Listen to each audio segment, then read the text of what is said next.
ये कम्युनिस्टों ने ही refinery fertiliser plant बंद कराया था।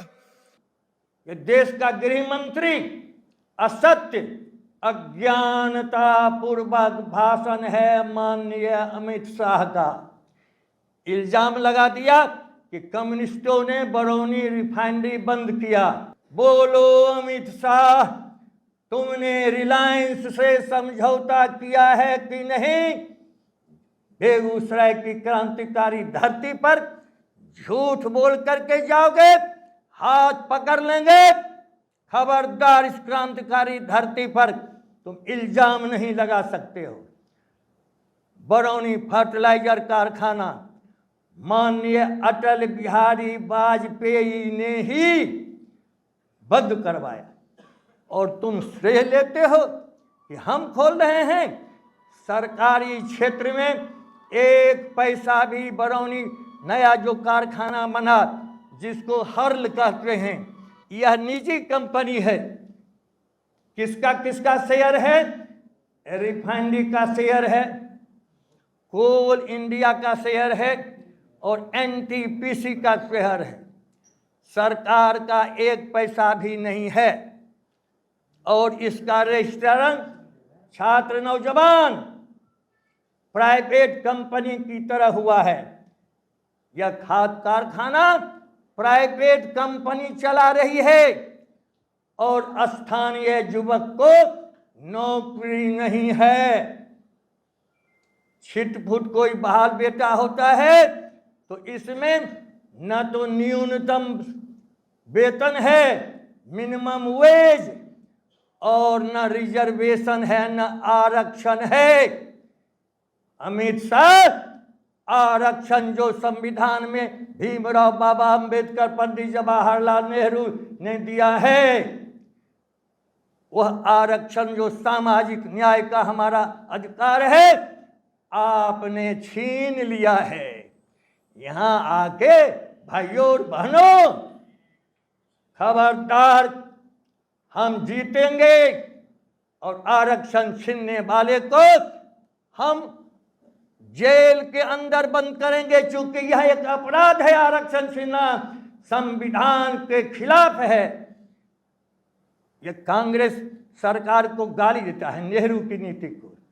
पंडित जवाहरलाल नेहरू ने जो आर्थिक क्षेत्र में, औद्योगिक क्षेत्र में आत्मनिर्भरता, सेल्फ रिलायंस की जो आर्थिक व्यवस्था बनाई थी, आज तक भाजपा ने सार्वजनिक क्षेत्र के कारखानों को निजी हाथों में नीलाम किया है, बेच रही है। यह सरकार बाजारीकरण कर रही है, जिस सार्वजनिक संस्था को वामपंथियों ने और कांग्रेसी सरकार ने लड़ करके उपलब्धि हासिल की।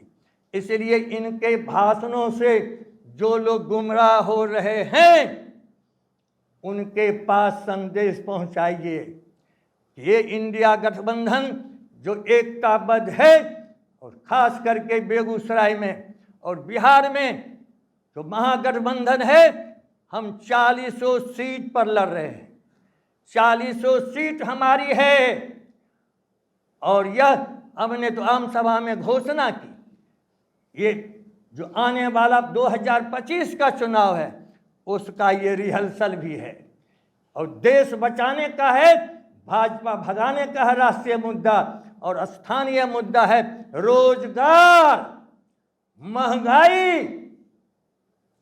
रोजगार का ही सवाल दरपेश है। जितना भी उन्मादी तेवर दिखाता है भाजपा वाला, आज तक होता था कि भाजपा के ही पीछ पर विपक्ष बॉलिंग करता था। अब बेटा तेजस्वी, इंडिया गठबंधन, महागठबंधन जिंदाबाद, हमने अपना एजेंडा तैयार किया है। रोजगार हमारा एजेंडा है। इस पर देश का प्रधानमंत्री कुछ नहीं, अमित शाह कुछ नहीं, यहां का सांसद कुछ बोलता ही नहीं। हम अपने जुझारू तेवर को बूथ पर मरने मिटने के लिए तैयार हो जाएं कि आज चूंकि हमारी जिंदगी का सवाल है, ये कॉमरेड अवधेश राय का सवाल नहीं है, ये शत्रुघ्न प्रसाद सिंह का सवाल नहीं है केवल, ये केवल देशभक्त बेटा रंजीत का ही सवाल नहीं है, कॉमरेड राम नरेश पांडे का सवाल नहीं है, तेजस्वी लालू जी का सवाल नहीं है। देश बचेगा कि नहीं, संविधान बचेगा कि नहीं, ये नौजवान पीढ़ी जिनके बाप दादे के अरमान को कुचला जा रहा है, इसके सपने को चकनाचूर किया जा रहा है। दोस्तों, इस बार जीवन मरण की लड़ाई लड़ो और हमें भरोसा है कि मेरी जिंदगी की अंतिम सांस तक बेगूसराय से ये गरीब का बेटा, ये खेत खलिहान में पैदा होने वाला अवधेश लोकसभा में जाए, जन जन की आवाज बने, एक एक यूथ स्टूडेंट आगे बढ़ जाओ, शहीदों के रास्ते आगे चलो। आगे कल आने वाली जो लाल सुबह है वह तुम्हारी है, तुम्हारी है, तुम्हारी है। बस इतना ही।